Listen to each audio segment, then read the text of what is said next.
So, Dr. Faith, we've been talking about the apostasy and hypocrisy in the Seventh-day Adventist Church, particularly within the leadership, although it's not restricted to that group. I wanted to ask, should we be surprised by this phenomenon in our worldwide church? No, because it's prophetic and it's historic. I don't think we should be surprised, but we should lament it. We should be saddened by it. But my own personal experience, even if I come to areas where I believe it's particularly bad, I always find a shining light here and there at every level. So God has not forsaken His church, and there are 7,000 that have not bowed the knee. And they're spread all over the place. So God has His people. So, if it's fulfillment of prophecy, although we may lament this atrocious condition of the church, we should still seek some peace in the reality that is taking us closer to Jesus' advent. I think we are on the very threshold of the final events. And I think the shaking will come soon, and then the latter rain will fall. We might have a spattering or a drop here, but we won't have an outpouring until that has happened. And then we'll go home. Matthew 18 tells us and guides us, instructs us on how to deal with controversy with a brother in the church. Even a pastor in a church who may be causing pain or suffering or doing things that are not judged to be wrong, but known to be wrong because of the Word. Yes. Is Matthew 18 the only part of the Bible that gives us such instruction on how to deal with that onerous situation? I think the Bible is replete with examples of how to deal with crises within the church. Throughout the Old Testament we have many, many cases. And I always like what Moses said. Blot me from the book of life, yet let them live. That's a very Christ-like spirit.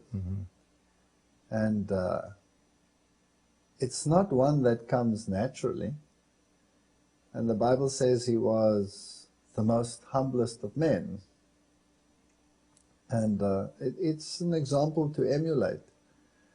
I mean, in my own life, I've had many occasions to really feel affronted and to feel justified in having righteous indignation. But I've learned that over time, the only way to do it is let the truth do the cutting. And I've asked the Lord to take animosity out of my system. And it's a battle, but then Christianity is a battle and a march. And what surprises me at the moment, in spite of what I see, I can focus on the thorns, and in spite of what I see in the church, all the negatives and all the thorny issues, I feel that there is an awareness of the times we are living in. And I see people beginning to wake up and look up. And there is a new wind that is beginning to blow in the church. And it's encouraging. So it depends where we put our focus. You talked earlier about and reinforced the need to focus on Jesus first. Yes. And that's a growing experience, and you acquire that with God's blessings over time. But as the bumper sticker said, be patient with me because God's not finished yet. None of us are perfect. We all fall short. He won't be finished until He comes. Exactly. And so recognizing that all of us are flawed, in that flawed condition, that certainly can't be used as justification not to focus on issues that are causing disruption or destruction within the church, or for that matter, destruction or erosion of your own personal spiritual experience. Is it? It's such a difficult issue. What do you do, for example, if an entire church changes direction and opens the doors to a totally new religious experience, totally contrary to everything that you stand for? And it's happening. And it has happened all over the world. One day you have a normal, good old-fashioned reverent worship system, and the next day you have a celebration church or coffee shop church or whatever. Not that there's something wrong with having a conversational church, but isn't church about worship? And if you want to have a conversation, why not have that at home? Why bring the conversation atmosphere into the church? That's how people will feel. And if you feel suddenly that your entire worship experience has been eroded away, then what do? Then the only thing you can do is go and find a place where you feel happy or welcome. But that is the extreme. What we have more often is a sort of quarter-way, halfway compromise situation, and everybody is really unhappy in the church. But there's a fascinating statement in the Spirit of Prophecy which says, God allows apostasy within the church to sift the members. Now, do we want to be sifted out, or do we want to remain in after the sifting process? That is the question we have to ask ourselves. So I've been in many, many situations where the worship style, for example, is contrary to every fiber of my being. Then I just do my own thing in the church. I sit there and I read my Bible. And it might be a little bit offensive even to some that I'm sitting and reading my Bible, but there's nothing else to do, right? So yes, it's a tricky situation, and how do we deal with it? We must be clever as serpents and gentle as doves. However hard that may be for some of us. It's very hard, very hard, yes. Especially if you have a German temperament, such as I have.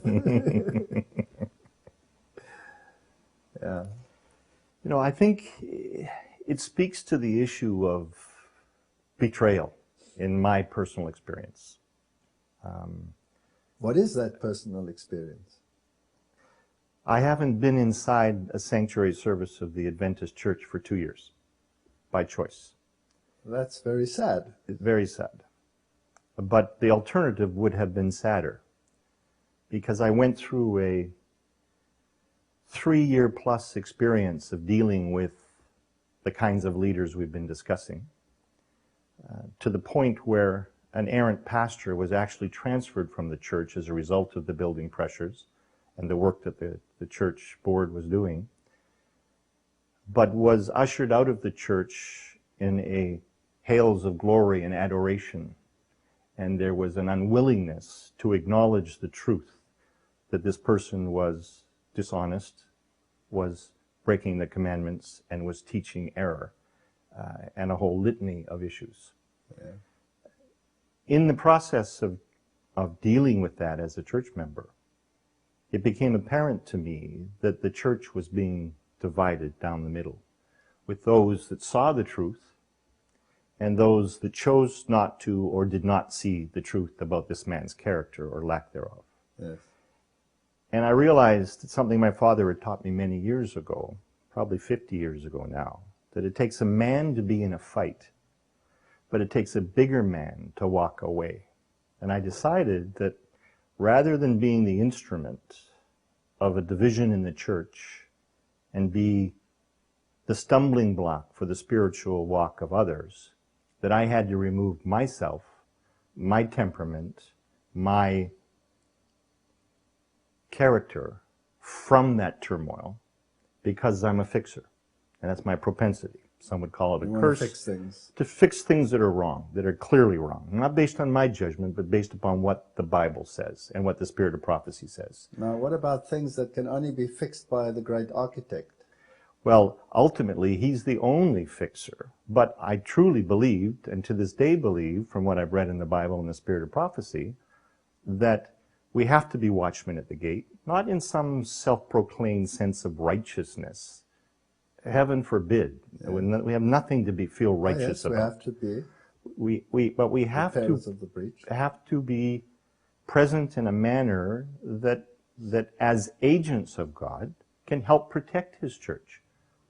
But why would you permit an incident such as that, where the other party, as you say, was removed because the party was clearly in transgression of what was right and what was justice?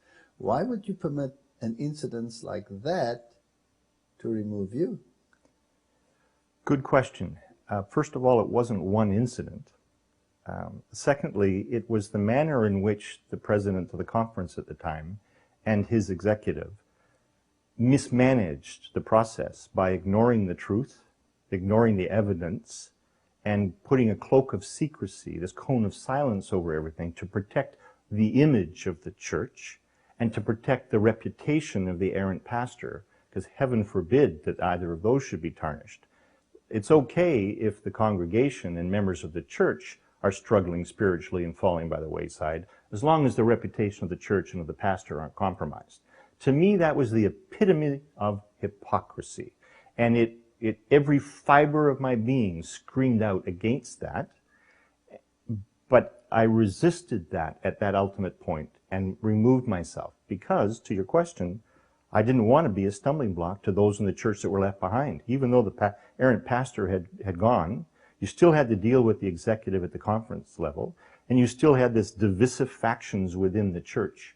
And because of the proactive role I played as a member of the board to expose and address these issues and problems, I was seen to be the devil incarnate. Now, I could care less what other people think about me, providing my walk with God is secure. But I began to also feel that the hypocrisy was more than within the church leaders. It was within the congregation itself. Doesn't God say He sets up kings and He removes them? And God permits situations to arise which clearly point out hypocrisies that exist, so that even the most dull-minded will be able to see that there is a choice to be made. And as my good friend Francois always says, we can choose between the two B's. We can become better or we can become better. And should we allow a conference president, a pastor, a union president, a division president, or just a simple member of the church to rob us of the experience of being part of the family of God? I would say no. I would say, in spite of what happened, no, even because of what has happened, I will not let myself be robbed of my affiliation and my membership in the family of God. Because we have wayward brothers and wayward sisters. Do I distantiate myself or deny my affiliation to my earthly family? Then the same should apply to the heavenly family. But the affiliation should be with Christ first, not with Always the church with and the Christ church first. members. I don't go to church because of the members very often. I often go to church in spite of them. Yeah. And, you know, if you feel that what you have done is out of the right reasons, is noble, and you felt that you wanted to help the church to cleanse itself, to be the bride that it could be, then you have nothing to be ashamed of. I agree with you, and I am not ashamed of anything that I did, because I did it with prayerful guidance and the best of my ability, consistent with the spirit of prophecy and the Bible. But to your point about the experience of the church, it's one of the reasons I was interested in probing with you the Seventh-day Adventist Church and the Remnant Church, and how do we truly know? Because my faith in the institution of the Seventh-day Adventist Church has been seriously rocked and compromised, to the point I elected to remove myself for 2 years. Yeah. I'm still a member, but to be honest, there have been a number of times where I've seriously considered severing my membership with the church because of that experience.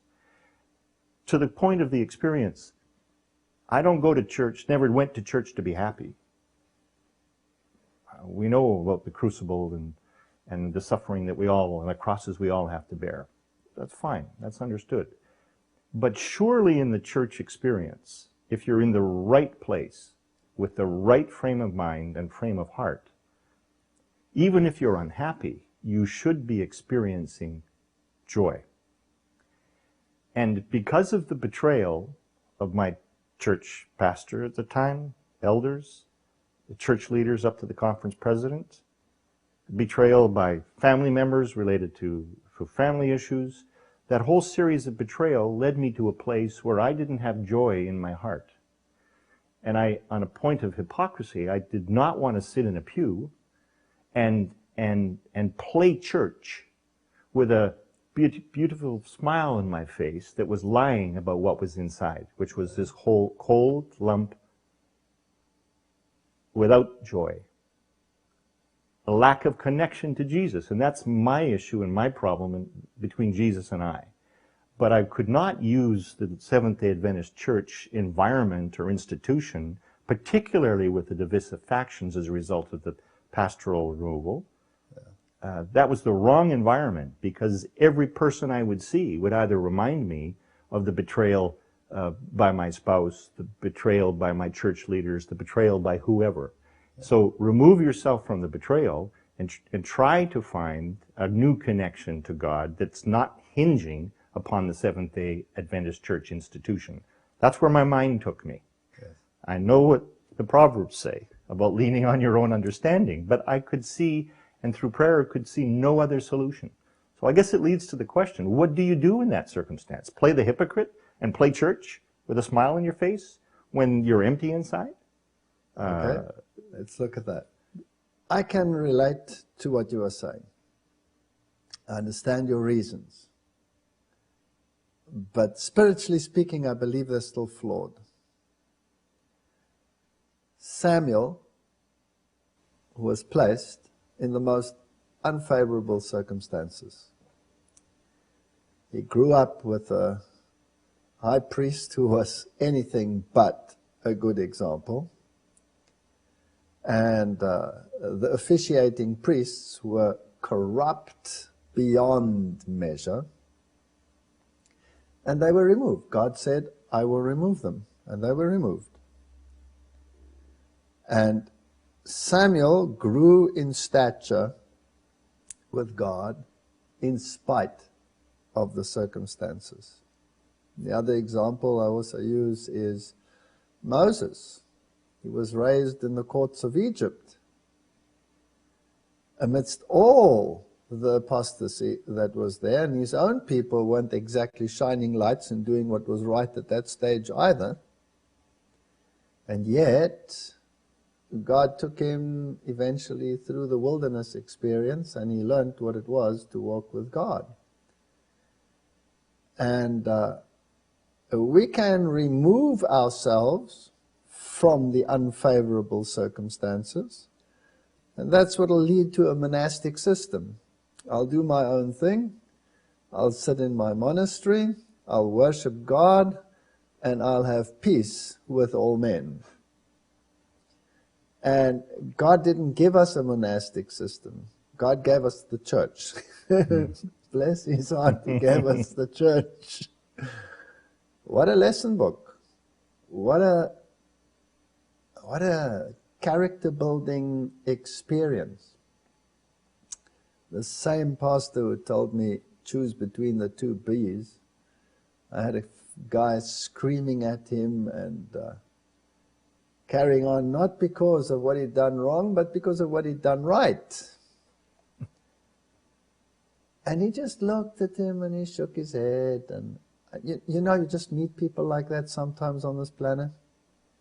And I looked at this and I was filled with righteous indignation. This man needed serious reprimand, and I was just the man to do it. And I said to this pastor, how dare you let him speak to you like that? He said, no, leave it. That man builds character. And we can never have enough of that. We can never have enough of that. So my suggestion is, take the hurt, leave it at the foot of the cross, go to the church, and instead of looking at the hypocrisy, look who can benefit by your presence, who can you help, who can you uplift, and work from there.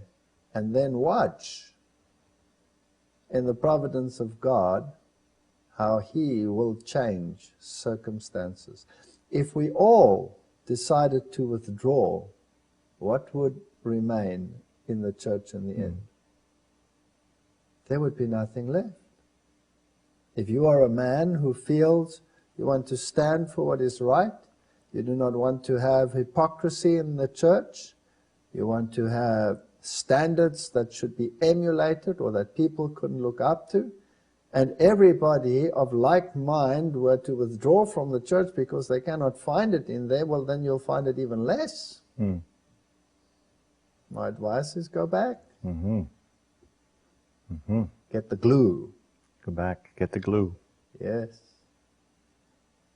It's hard, I know. But remember another little definition. That is, justification is laying man's glory in the dust.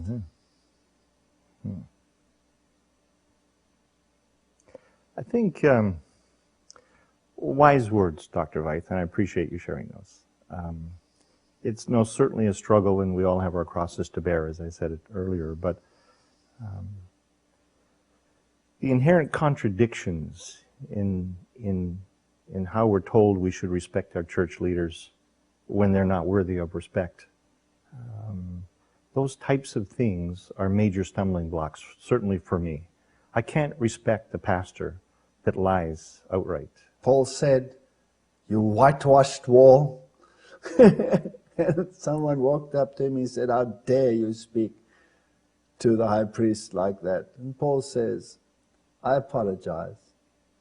I did not know that it was the high priest, for it is written, thou shalt not speak evil of the leaders of thy people." But by definition, he was a leader of the people and he was a whitewashed wall. I mean, Paul summed it up beautifully. And yet, had he known, he wouldn't have said it. What do you do now?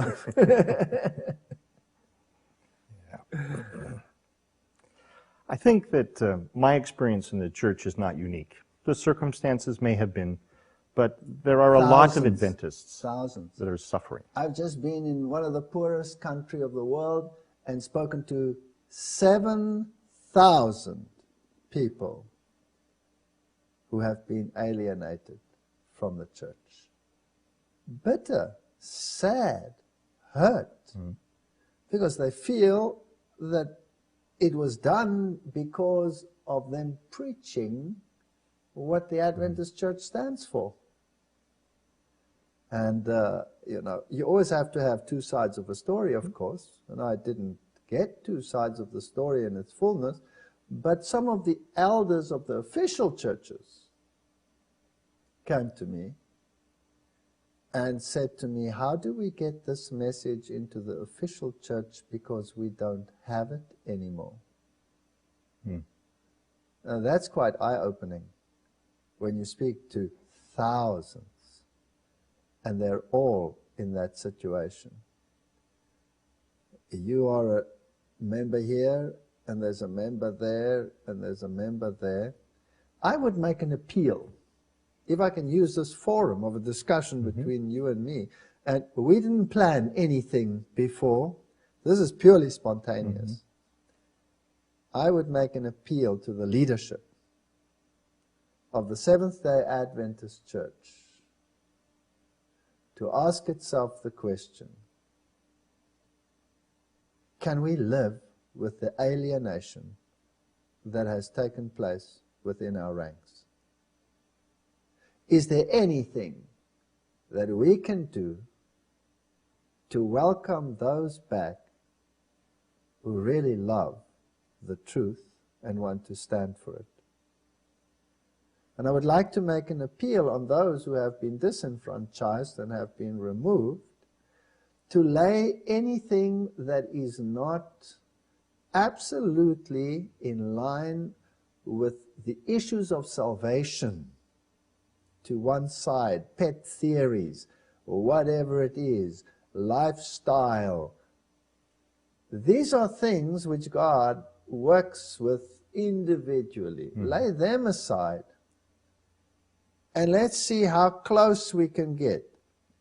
And there will be always issues which divide absolutely, because they're issues of clear-cut rights and wrongs,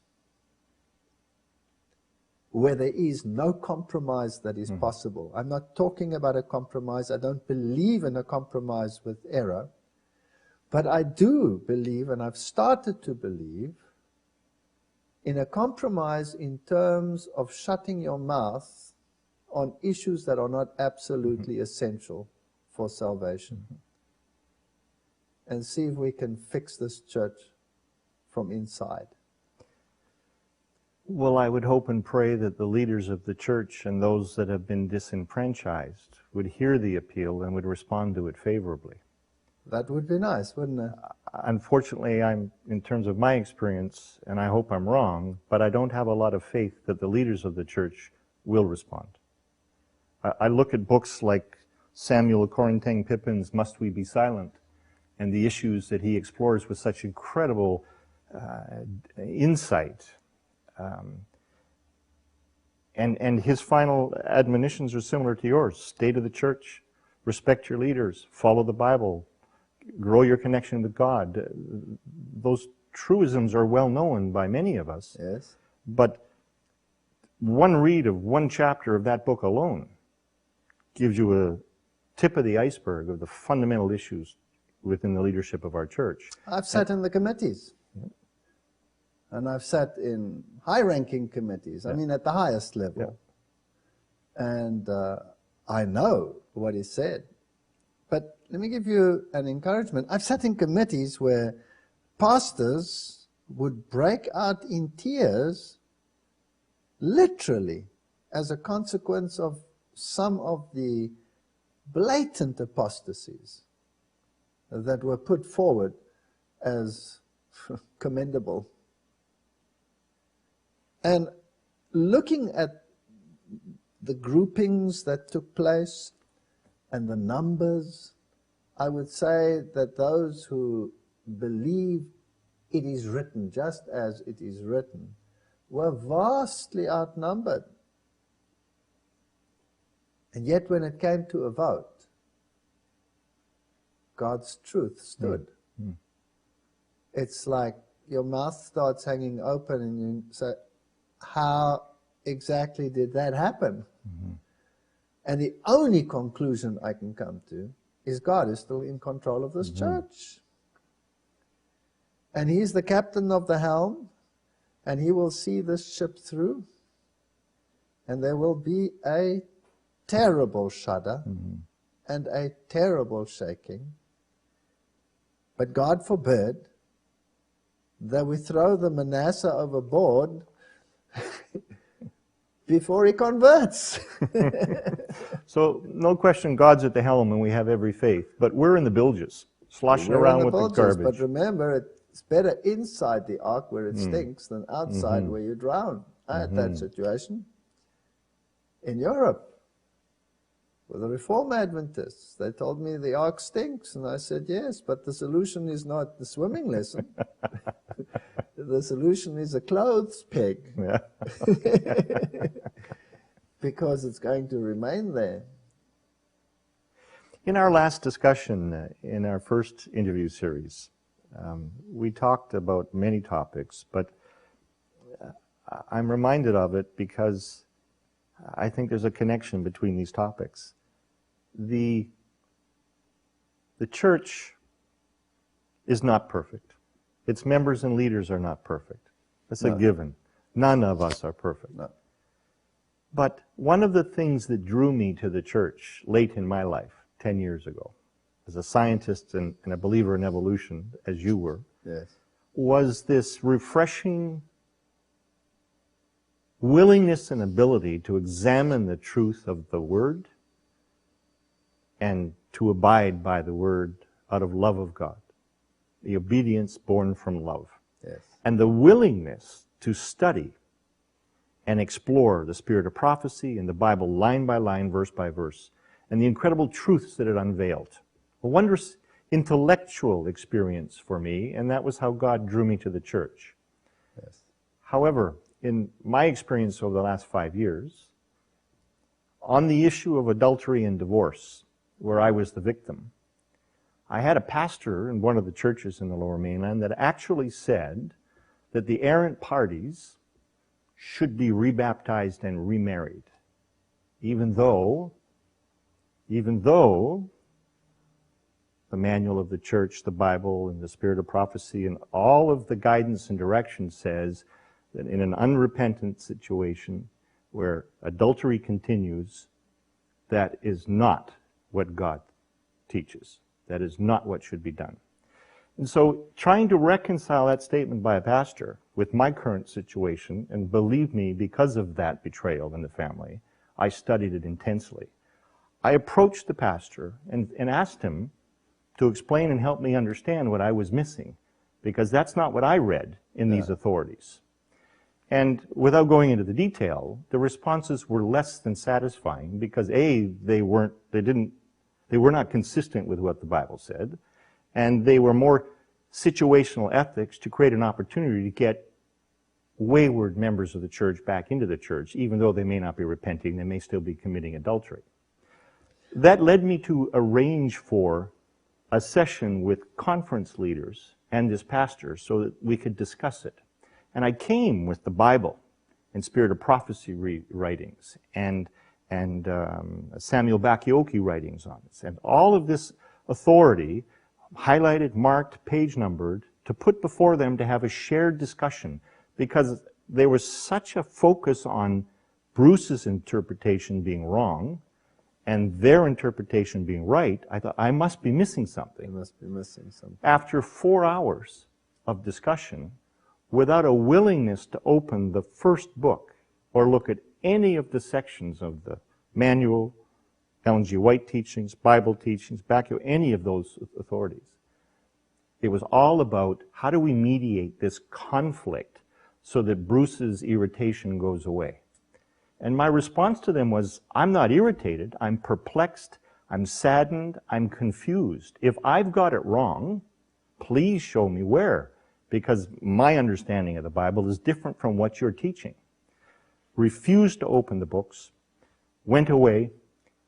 One of the conference leaders took me aside in the parking lot and said, Bruce, you're absolutely right in your understanding of those authorities with respect to adultery and divorce. And I leaned a little closer to hear what else he had to say, because I knew there was a but coming. And the but was, but Bruce, this is a young pastor, and he's doing well. And he may have learned something from this exchange, but we don't want his error to be fully exposed. What kind of an organization and institution is that where leaders are preaching and teaching the stifling of truth and compromising the spiritual walk of a troubled brother to support pastors? Betrayal of the worst kind.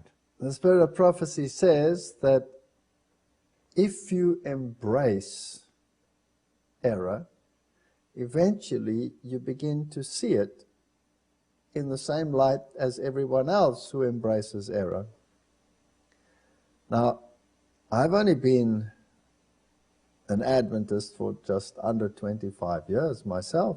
And I must say, in the 25 years that I've been around, I've seen a tremendous decline in standards. But the spirit of prophecy stated that standards were declining in her time and would decline further as we go along.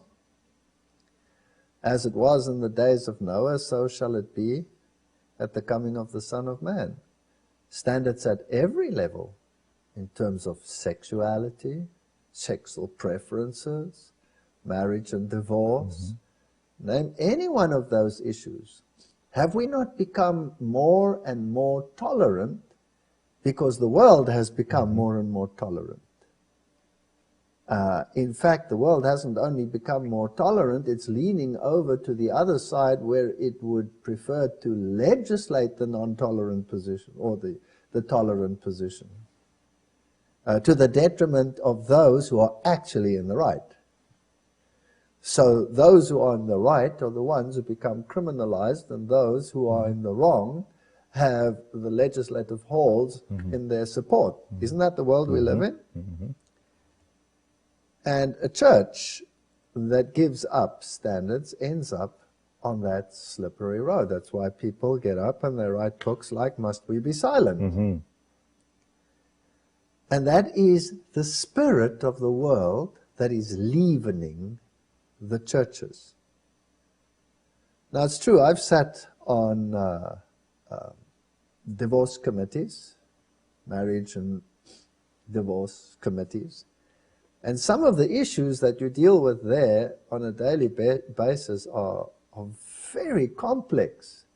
And where do you draw the line as to what is right? And some of them are absolutely crystal clear. Like, I assume your case, from what I've gleaned, is pretty crystal clear.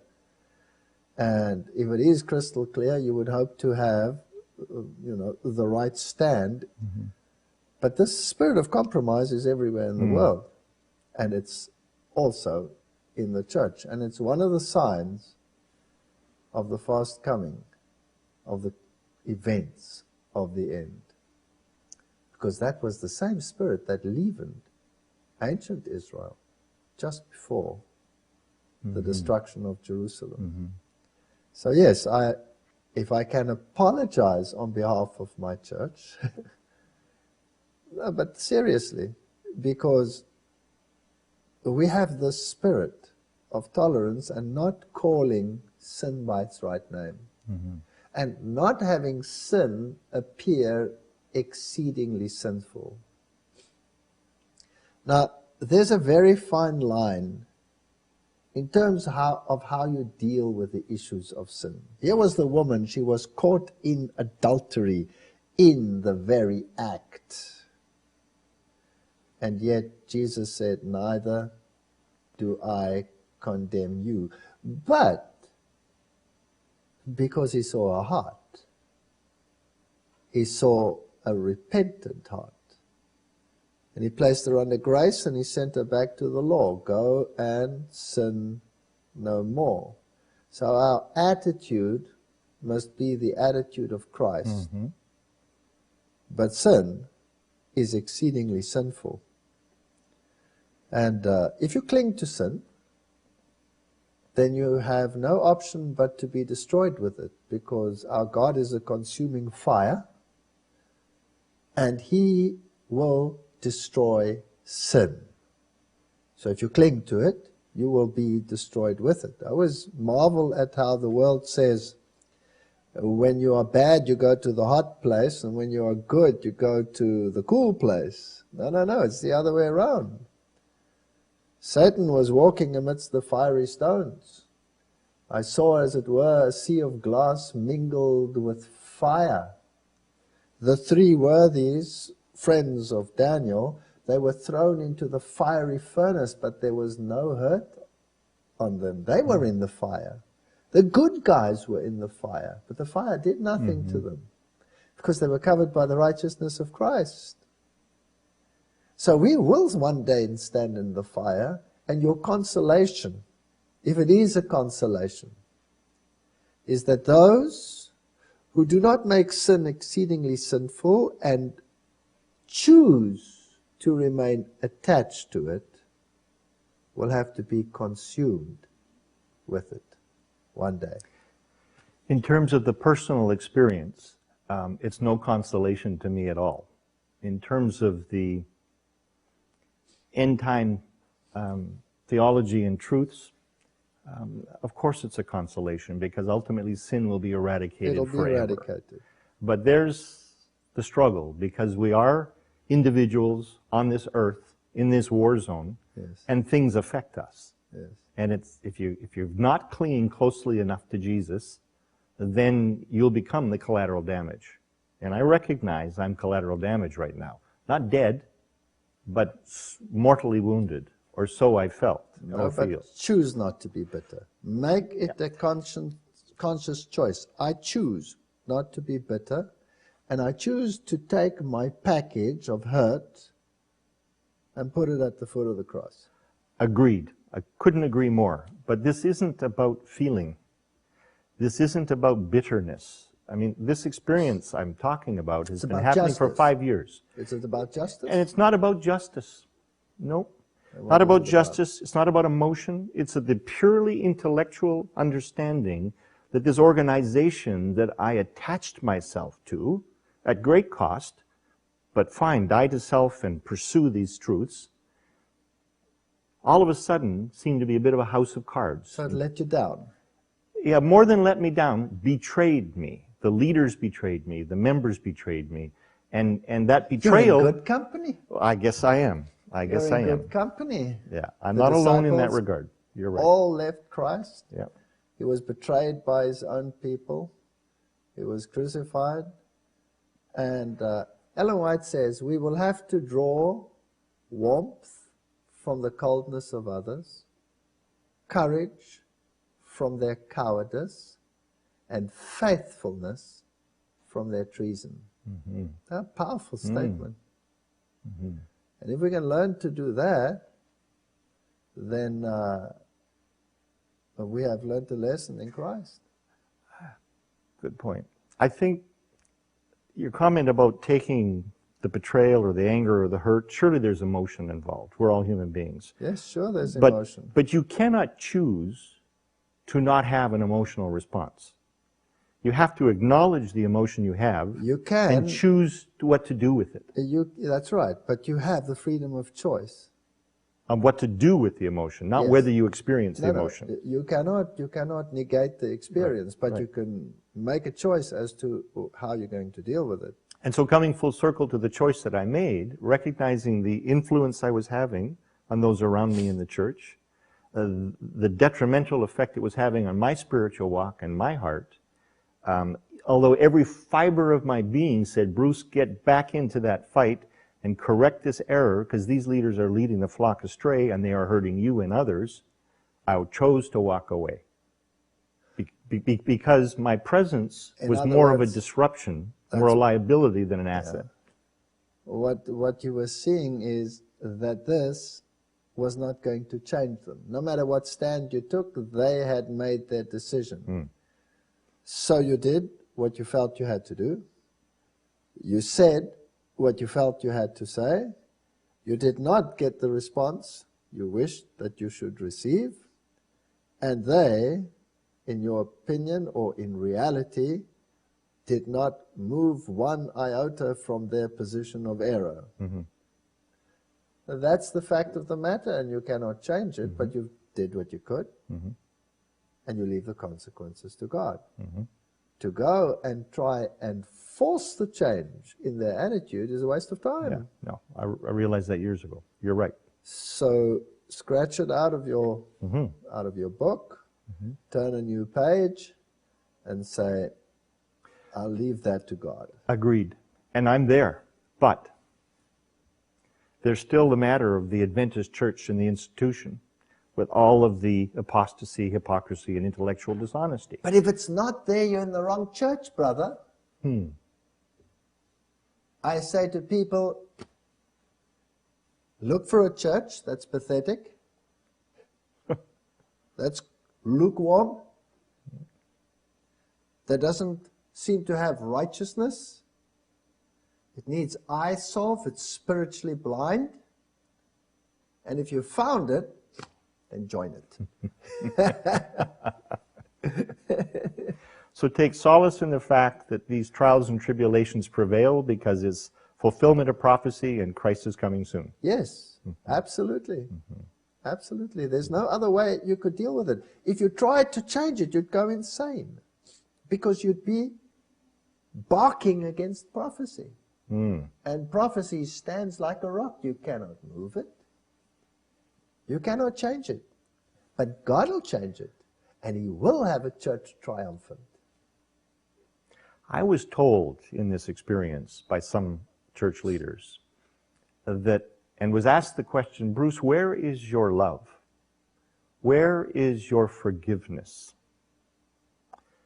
To which I replied, because it was a rhetorical question to me, to which I replied, only God knows my heart. Yes. Don't you presume to judge it.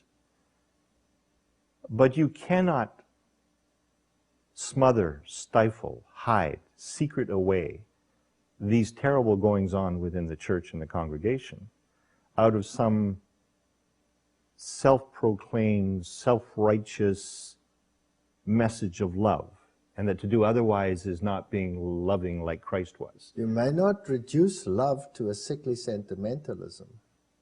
Love is a principle. Yes. It's not a gloss over. Yeah. You're right. Yeah. But they used it that way in their criticism to try to argue, do not address these issues. Step back. Stop rocking the boat. Even though we're all in the bilge, if you're on the starboard side or the port side, the boat may still rock. Yes. So that message of love is very important because you're right, love is a principle and it's a choice, and it's not sentimental love. It's Christ-like love. Yes. Not always easy to achieve. Yeah. The spirit of forgiveness is another one that is very difficult under certain trying circumstances. But Christ said, I have forgiven you, and if I had to make a list of all my transgressions in my entire life, well, it would be substantive. And there's an accuser standing by the side who is an expert at revealing all the finer nuances and details of every single one of those. And yet, I say to Christ, thank you that you have forgiven them. And Jesus says to me, now forgive your brother. There is that aspect of forgiveness, but forgiveness must never be confused with condoning sin. Forgive the sinner, but don't forgive the sin. No, you cannot forgive sin. Sin is exceedingly sinful. Yeah. But you can forgive the sinner. Yeah. Yeah. Very good. Weighty topics, Dr. Weighty White. topics, yes. Weighty and it's topics. complicated. And the way I'm talking to you now is a way that only develops in the fire of affliction. And there was a point in my life when I was also exceedingly bitter. And I had to make a conscious choice. And I couldn't make it. So I had to say to God, take it away. I don't want to live with it anymore. And He took it away. And somehow since then, I have more compassion on even the most apostate, erring individual, whether he be high up in the church or low. But I still have an abhorrence of error. Delicate balance to sustain. What conclusion do we come to at the end of our meeting? Well, one conclusion I've come to is I look forward to the next opportunity to have a conversation with you, because it's always a pleasure and I always learn something. So thank you for that. It's a pleasure. Thank you. And may God bless you, and give it another try. Give it another try. Let's go. Let's see whether with God's help, all those, not just you, everyone who has been hurt, who has been trampled, who has been alienated, or physically thrown out, whether we can come back and give it another bash. Amen. Thank you. Thank you. Pleasure. God bless.